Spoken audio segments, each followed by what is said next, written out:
You ask Tiger to solve. This deals with linear equations with one unknown.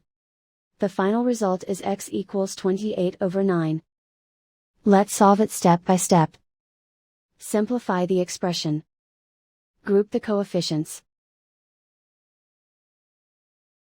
Find the lowest common denominator.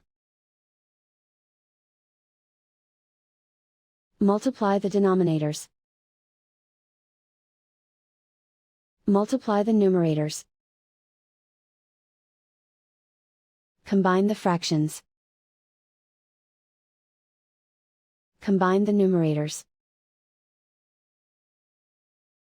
Isolate the k. Multiply both sides by inverse fraction 20/9.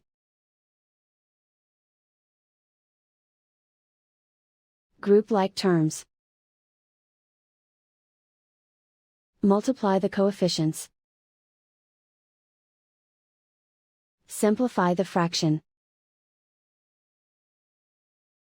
Multiply the fractions. Simplify the arithmetic. And so the final result is x equals 28/9.